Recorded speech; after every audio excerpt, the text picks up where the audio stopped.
Guys, welcome back to our YouTube channel para sa latest update natin dito kay Infinix.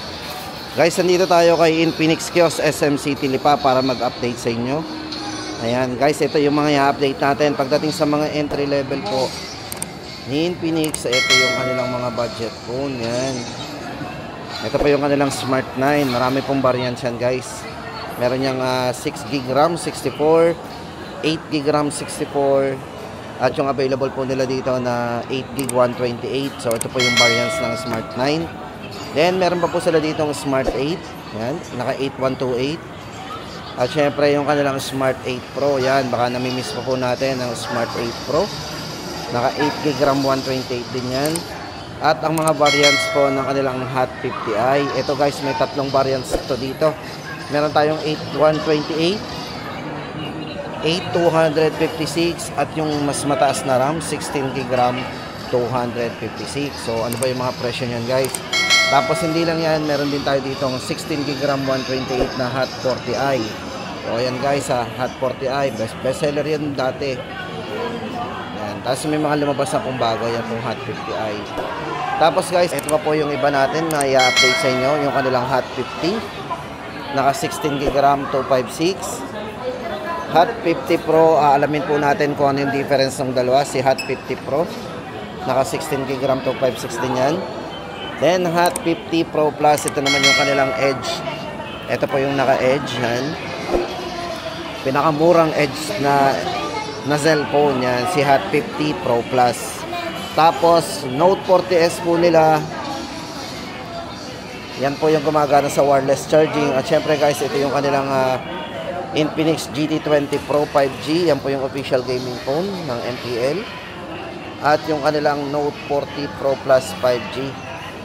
Alamin na po natin. At syempre guys, hindi lang yan, meron din po sila ditong naka-on sale na Note 40 5G. Yan, check po natin. Guys, ito yung kanilang Note 40 5G. Ito po yung kung naghahanap po tayo ng malaking internal storage, si Note 40 5G po ay merong 512GB. Ayan po, naka-sale na po yan guys. Dating na 13,000, ngayon ay 9,999. So ito na guys, umpisahan na natin ang ating update. Unahin na po natin yung kanilang mga budget phone bago tayo pumunta sa kanilang mga mid-range. Ito guys, umpisahan na natin ang kanilang budget phone. Unahin po natin yung kanilang Smart 9. Para po sa Smart 9 po guys, dito kay Infinix, ito yung mga variants po na pwede nating pagpilian dito kay Infinix. Ayan, ito po yung pinaka-budget po nila. Ito yung kanilang Smart 9. Ayan, para po sa mga specs guys nito, isa-isahin po natin yung mga specification po ng kanilang Smart 9. Ito guys is naka-dual speakers na. Ayan, ito ay meron na rin 300% para sa kanyang volume, para sa kanyang ultra volume. Size po ng screen ng kanilang Smart 9 is naka 6.7 inches. Yan, naka punch hole display.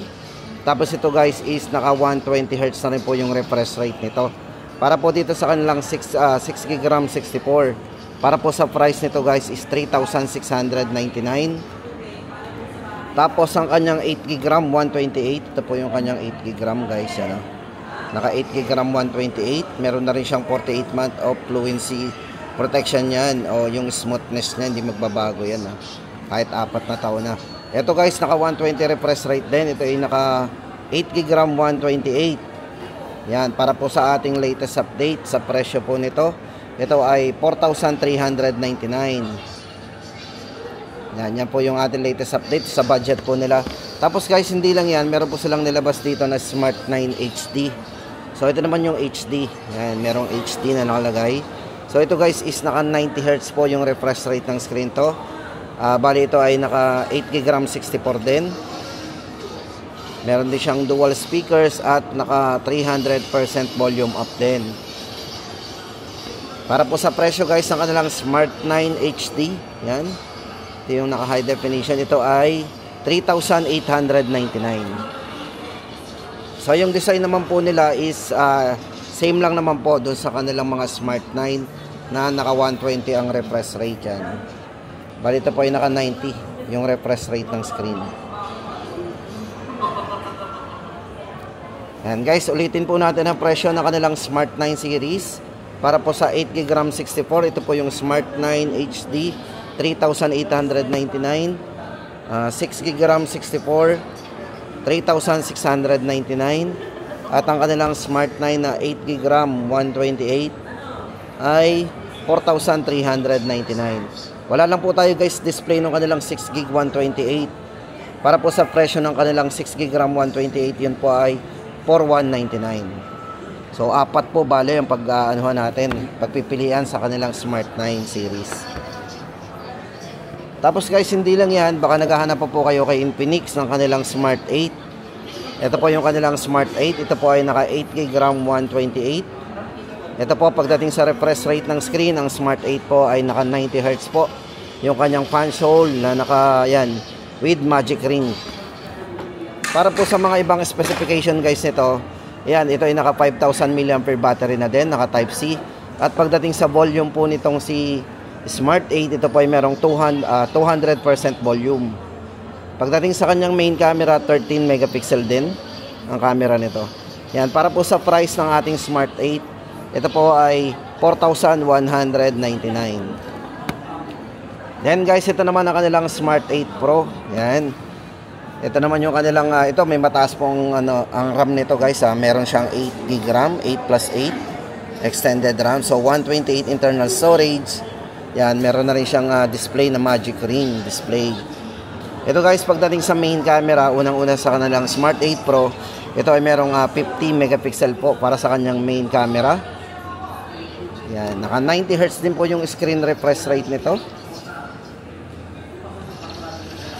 Yan, 5,000 mAh battery, naka 200% volume din, side mounted fingerprint for security unlock. At pagdating sa chipset, ang Smart 8 Pro po is naka Helio G36. Para po sa presyo guys ng ating Smart 8 Pro, yan, Infinix Smart 8 Pro, 4,599. Ang dami natin pagpipilian guys sa mga budget. At syempre guys, hindi lang yan, ito yung kanilang Hot 40i. So isa lang may papakita ko sa inyo guys, sa mga naghahanap po ng 256GB nito, hindi na po available, siguro check na lang po natin sa mga ibang store. Ito guys, pagdating sa kanyang, ito yung kanyang 16GB RAM 128. Yan. Ito po ay meron na ring 50 megapixel po para sa kanyang main camera, 32 megapixel po para sa kanyang selfie camera. Yan. Ito fast charging na din to, naka 18 watts fast charge na po yan. Itong si Hot 40i. Yan, side mounted fingerprint for security unlock, 200% po para sa kanyang volume.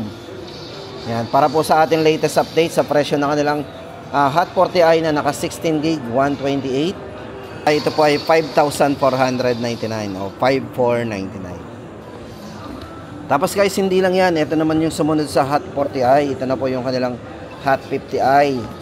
For Hot 50i guys, ito yung tatlong variants na pwede nyong pagpilian kung gusto ba natin ng 128. Ito ay merong RAM na, ayan, naka 8GB RAM, 4+4 ang RAM, 128 internal storage, at meron na rin siyang 48 month of smoothness. O diba? Kasi nga po ito, para sa kanyang screen, ito po ay naka 6.7 inches, naka punch hole display at naka dual speaker na rin. Pagdating sa volume up, ito guys is naka 300% para sa kanyang ultra volume. Yan, 128. Naka 120Hz na rin po yung screen refresh rate nito. Pagdating sa charging, naka 18 watts na po yan. Fast charging na din. At ang ginamit guys dito na chipset is naka Helio G81. So medyo mataas na rin ang processor na ginamit natin dito. Yan, para po sa presyo guys nito, 8GB RAM 128, 4,999 o 4,999. Tapos guys, ito naman yung isang variant nito. Kung naghahanap naman tayo ng mas malaking internal storage, ang kanilang 8GB RAM 256. Ito po ay 5,699. So nadoble yung internal storage natin. O di ba? Yung isa 128, yung isa po ay 256 na naka 8GB RAM. Then ang isang variant pa po nito, ito mas mataas ang RAM nito, naka 16GB. 256 naman po ang kanilang Hot 50i. Ito po ay 6,299. 6.7 inches din, punch hole display din yan. Naka 48 megapixel po para sa kanyang main camera. Same po ang camera ng tatlo na yan guys. 48 megapixel at ginamitan po ito ng IMX camera niya. O, naka Sony.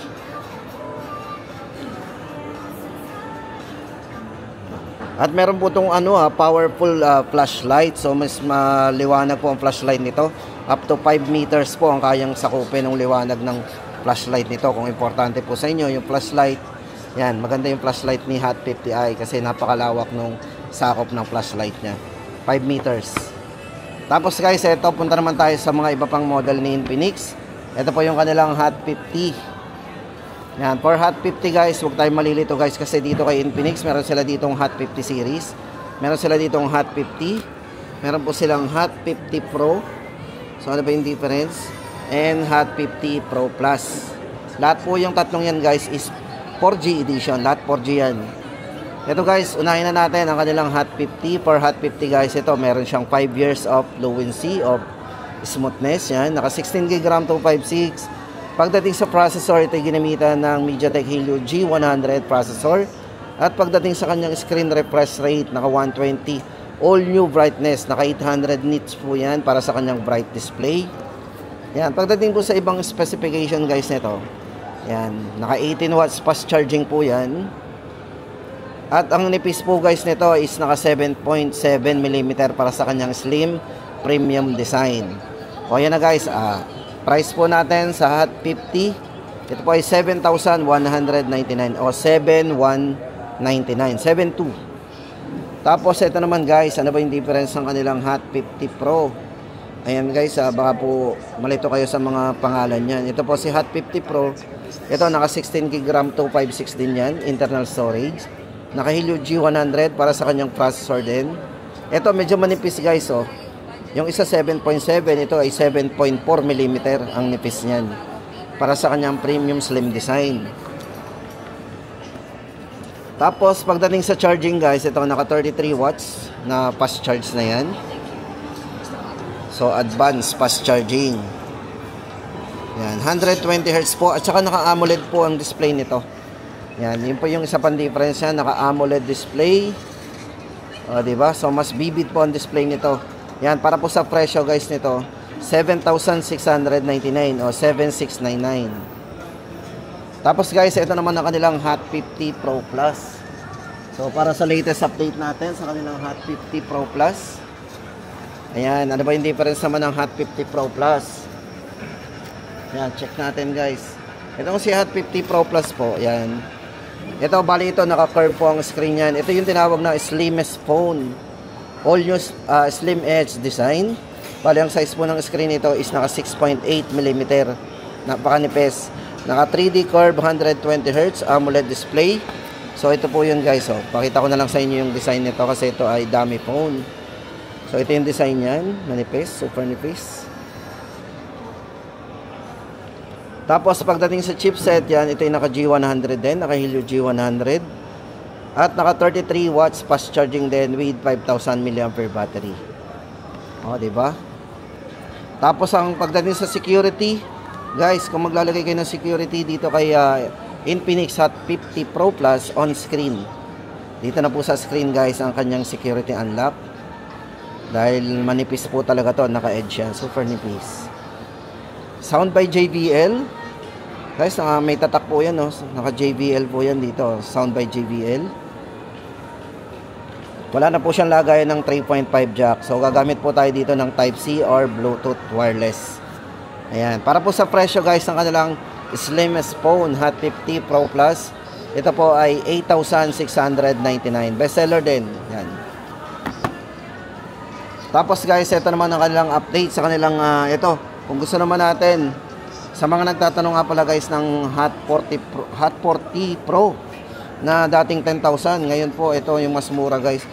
10,999 before. Ito po yung huling lumabas po sa kanilang Note 40. Guys, ito nga pala sa mga nagtatanong ng Note 40. Dati Note 40 Pro na 4G, wala na po noon. Ito po yung pumalit do sa 4G edition ng Note 40 Pro. Ayan, ito po yung kanilang Note 40S. Ito po ay merong 16GB RAM, 256 din. Naka 3D curved screen din yan. At naka 120Hz na rin po para sa kanyang AMOLED display. At Corning Gorilla Glass na rin po yan. Matibay po yung glass niyan. Yan, pagdating po sa mga ibang specification guys, ito gumagana din po ito sa kanilang wireless charging. Naka 20 watts po yan para sa kanyang wireless charging. At ginamitan po ito ng Helio G99 Ultimate processor. Sound by JBL din para sa kanyang dual speakers. At syempre guys, meron din siyang 108 megapixel po na camera. So ayan, check po natin yung 108 megapixel na camera. Yan, 108. At for security unlock, ito po ay on-screen display na rin.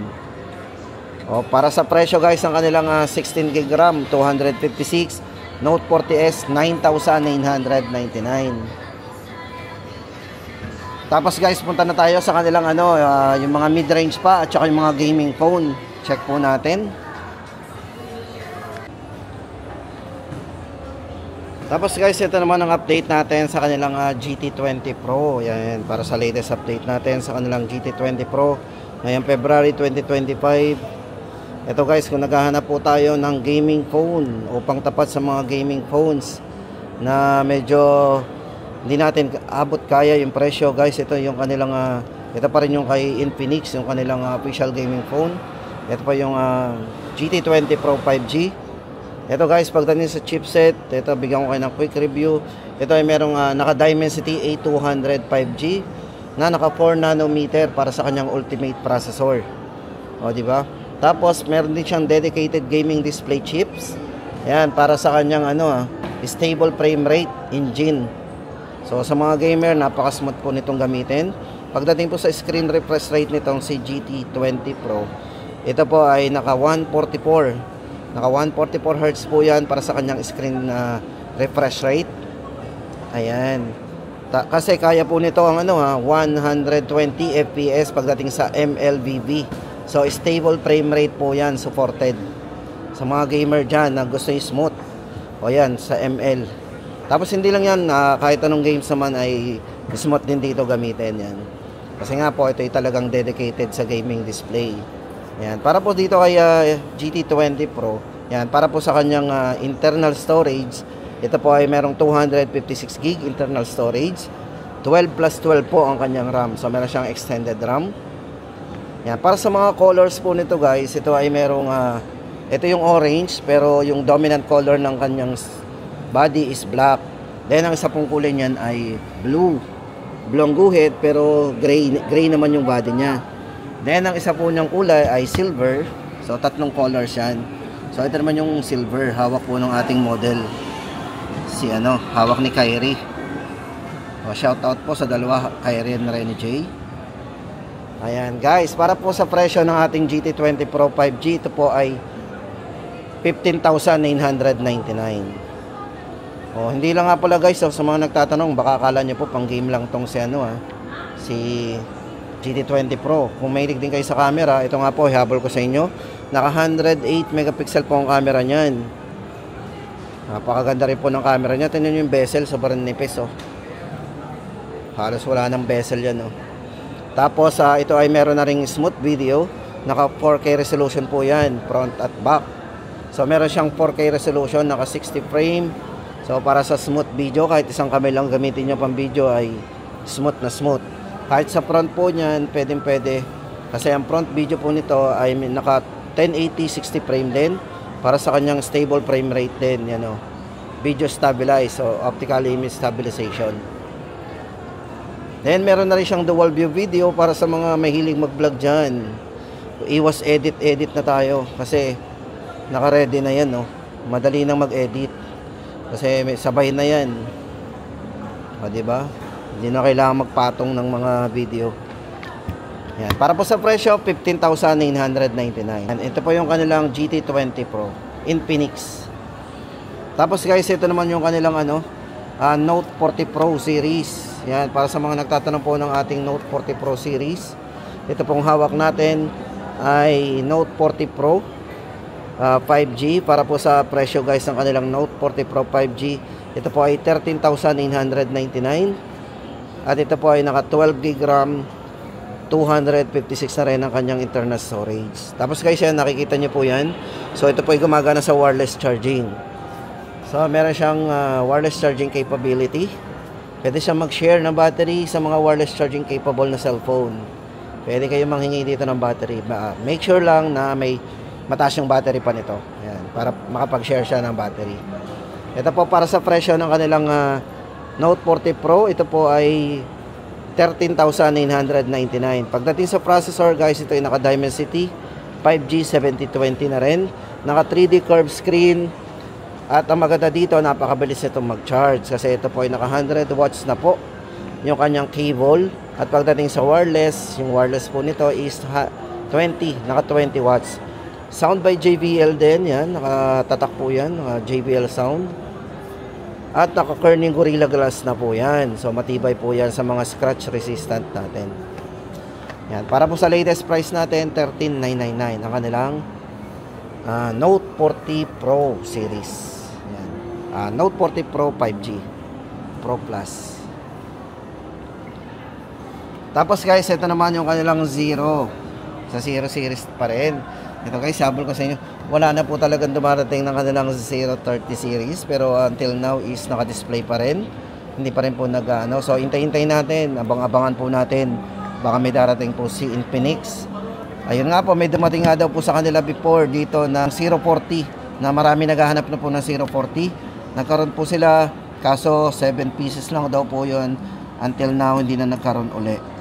So yun, abang-abangan natin, baka magkakaroon. At marami na rin po nagpapareserve nga din pala ng 040 5G nila. Kasi yan, bigyan ko kayo ng idea guys doon.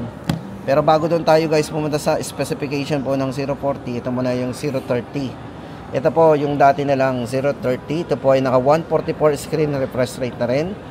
Ang chipset po na ginamit dito is naka MediaTek Dimensity 8020 5G chipset. So ito ay naka 21 gig maximum RAM din. Tapos 256 na rin po ang internal storage. So maganda kasi dito kay 030 5G guys yung camera niya. Ang camera po kasi nito ay merong 50 megapixel para sa kanyang front vlogging camera at meron na ring ultra wide angle, 'di ba? Maraming ano yun talagang mga mid-range to, tatalunin. O 'di ba? Yan po yung ano. Pero ngayon guys, ang presyo na lang nito kung makakaabot po tayo nito sa mga store, ito po ay 12,999 na lang. At doon nga pala guys, sa mga nagtatanong ng 040, yung bagong release po nito guys, bigyan ko na lang din po kayo ng idea sa presyo ng 040 nila. Ang 040 5G po nila ay 17,999. At para po sa kanyang mga specs and parameters ng 040, ito guys is naka 144 refresh rate na rin. Para sa kanyang smooth screen, naka curve din yan. Tapos naka 144 na rin ang kanyang screen refresh rate. Up to 24 gig maximum RAM, 512 po. Yan po yung maganda sa kanilang 040 na 512 gig na rin. Then ang maganda sa kanya din, yung kanyang processor is tumaas pa rin. Naka MediaTek Dimensity 8200 na rin yan. Pagdating sa main camera, napaka-smooth po ng camera niyan. Front at back camera, naka 4K resolution po yan. Sa mga mahilig mag-video, tama-tama sa inyo yun. Yung kanilang bagong release na 040. Pero hopefully guys, sana magkaroon sila ng stock kasi marami talaga nagtatanong ng 040. Oh, 'di ba? Kahit anong kulay at least magkaroon kasi naubos naman daw po yung kanilang stock ng 040 na dumating na limited lang. Para po sa presyo guys ng kanilang 040 5G, 17,999. Hindi lang yan guys, ito ihabol ko sa inyo yung kanilang yung kanilang Note 40 5G. O yan, 512 gig din po yan. Ito po ay naka Dimensity 7020 5G chipset. Meron siyang 24 gig maximum RAM, 512. Naka JBL sound. O diba? Ano pang hanap natin? Then maganda po dito sa Note 40 5G, ito po ay gumagana sa wireless charging. May wireless din yan. Naka 33 watts fast charge na rin. Medyo malaking screen, naka 6.78 at naka AMOLED display na rin. Dating 12,999 pero ngayon po ay 9,999. Naka-discount po tayo ng 3,000. Yan po yung ating latest update ngayon dito kay Infinix. So sa mga nag-aabang po ng latest model pa po nila, especially guys yung kanilang 040, sana magkaroon nga po kasi marami naghahanap. At yan guys ang ating latest update dito kay Infinix ngayong February 2025. At ito nga pala guys sa tablet. Check po natin ang tablet ni Infinix. Ito yung kanilang tablet oh. Yan po yung mga variants ng kanilang XPad. Kung naghahanap po tayo ng 11 inches na naka full high definition display na. Yan po yung kanilang tablet. So ito po yung mga variants. So meron tayo ditong 4GB RAM 128. Ito po ay Wi-Fi. At meron din sila ditong 4GB 256 Wi-Fi version din yan. Pero 256 na. At kung gusto naman natin ng may SIM, ito po yung kanilang 8GB RAM 256, 9,499 lang. Pero guys, dito may dumating silang bagong release po nito. Kung gusto natin ng mura pero may SIM na rin, naglabas po si Infinix ng XPad na 8GB RAM. Tapos naka 128 na. Yan po ay 7,699 naman. May SIM na po yon. Abangan po natin yan. Pwede po natin i-check yan sa mga store. So, 4 na variants na po yung ano nila pagpipilian. At yung mga colors guys ng mga tablet, ito po yan. Pili na lang po kayo sa black, blue, and gray. So, ayan guys ang latest update natin. See you guys sa mga next update natin. Don't forget naman po sa pag-subscribe sa ating channel.